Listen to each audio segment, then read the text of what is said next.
Now for our story. Today, as Ben Calvert stood in front of his office in Wakefield, he was aware of the malicious glances of the townspeople. Knew they were thinking what a fool his daughter Kit had made of him. But Kit was gone now, and Ben was left alone with his fury. Hearing the sound of laughter, Ben had glanced across to the square and seen his daughter's ex-husband strolling with a beautiful young Italian girl, Carla Descari. At the sound of Bill Meade's voice, Ben had been swept with anger, for he had convinced himself by now that the disgrace and ridicule he'd suffered were the young man's doing.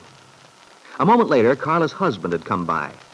On an impulse that he didn't quite understand himself, Ben had detained the young man, had mentioned seeing Carla and Bill together. He'd been startled by the dark look which came to Mario's face for an instant. But it had passed almost at once, and Mario had said with apparent sincerity, "He's a very good friend of mine, Bill Meade." I dare say. Look, Mario, I've got some cold beer inside. Why don't you come in my office? Oh, thanks, Mr. Calvert, but my wife will be looking for me. Well, where are you meeting her? I told her to be in front of the courthouse at 2. Good enough, then. You can see her from my window when she turns up. Well, I don't know. I better not. Thanks just the same. Oh, come along. Good heavens, man, you don't want to be led by the nose, do you? Keep your wife waiting once in a while. She'll love you all the more for it. Besides, I want to hear about the farm. I understand you put in a lot of improvements. Yeah, that's right. I want to hear all about it. We'll sit by the window. You'll be able to see Carla from there.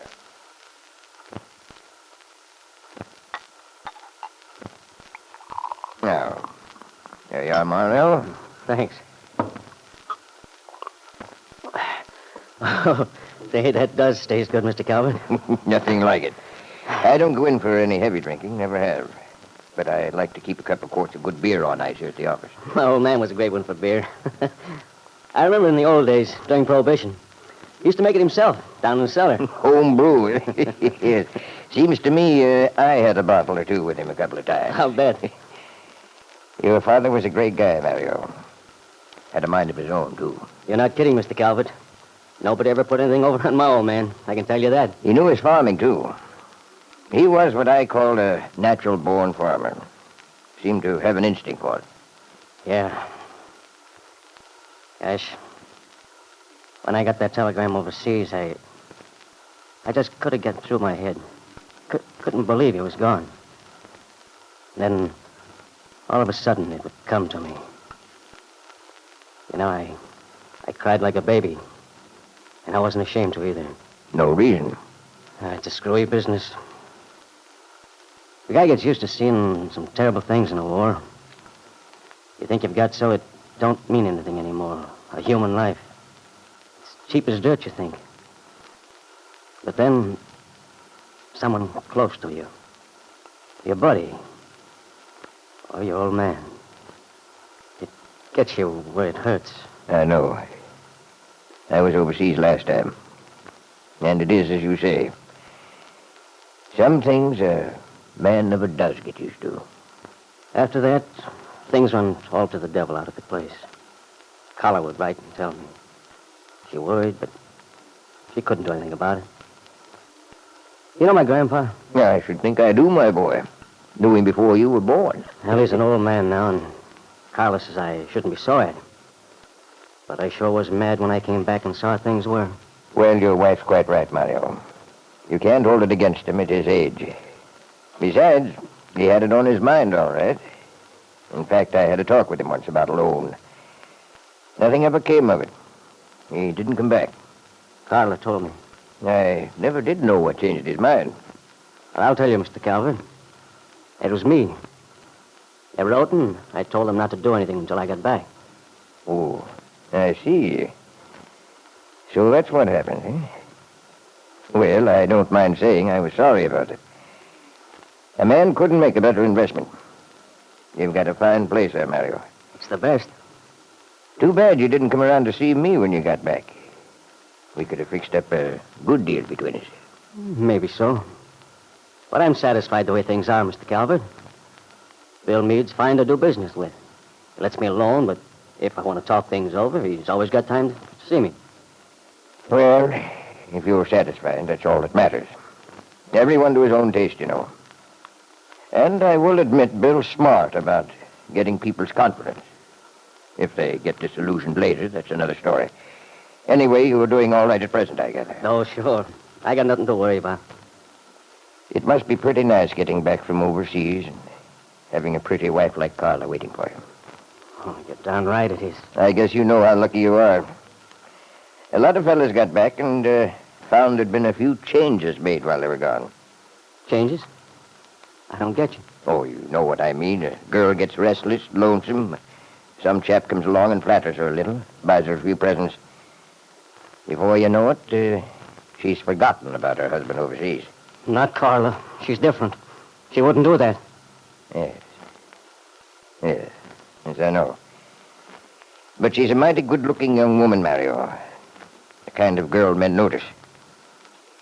You must have had some uneasy moments while you were away. Oh, me? Not on your life. Carla wouldn't look at another guy, I tell you. She's straight. Well, maybe you're right, Mario.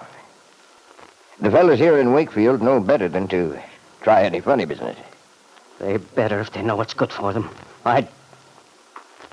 Anyway, why talk about it? More beer, Mario? No, thanks. I think... Oh, yeah. Here comes Carla across the street now. I'd better beat it. Thanks for the drink, Mr. Calvert. It was swell. Yes, you must. But we'll have to have another little session soon.